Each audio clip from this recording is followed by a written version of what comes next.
Dalam sains, otoritas ribuan pendapat tidak sebanding dengan satu percikan kecil akal sehat dalam diri seseorang. Lihatlah sekarang kekuatan kebenaran. Percobaan yang sama pada pandangan pertama tampaknya menunjukkan satu hal. Ketika lebih teliti memeriksa, meyakinkan kita akan hal sebaliknya. Pada saatnya nanti kamu mungkin menemukan semua yang dapat ditemukan, dan kemajuanmu hanya akan jauh dari kemanusiaan. Jarak antara Anda dan mereka suatu hari nanti bisa menjadi begitu besar sehingga tangisan gembira Anda atas beberapa keuntungan baru dapat dijawab oleh pekikan universal yang menakutkan. Mereka sepertinya lupa bahwa peningkatan kebenaran yang diketahui merangsang penyelidikan, kemapanan, dan pertumbuhan seni, bukan dimensi atau kehancuran mereka.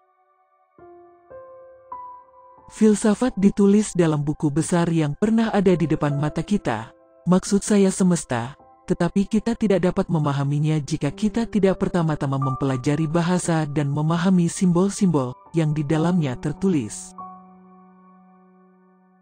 Nama dan atribut harus disesuaikan dengan esensi sesuatu, dan bukan esensi pada nama, karena semuanya menjadi prioritas dan nama sesudahnya.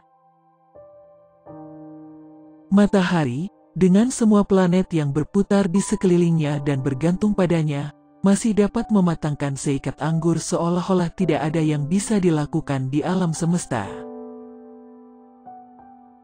Siapa yang benar-benar akan membatasi kecerdasan manusia? Siapa yang akan menegaskan bahwa segala yang ada di alam semesta yang dapat dirasakan sudah ditemukan dan diketahui?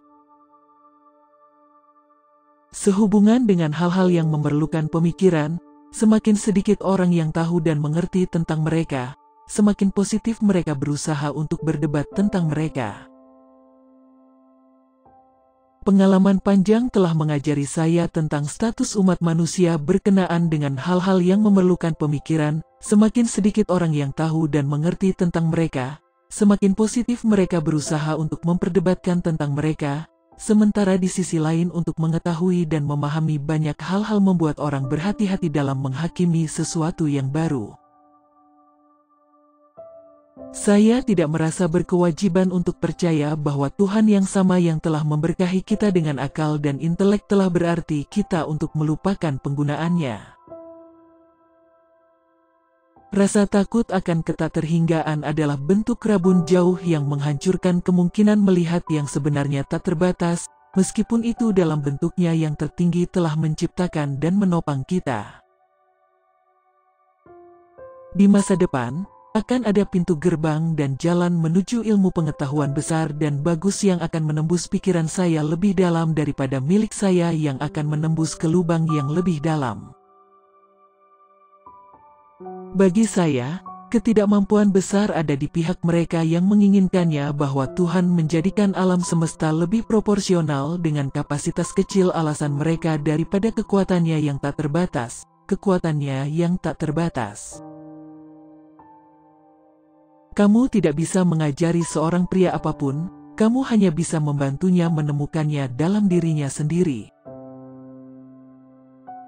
Ada orang-orang yang bernalar dengan baik, tetapi jumlah mereka jauh lebih banyak daripada orang-orang yang berakal buruk.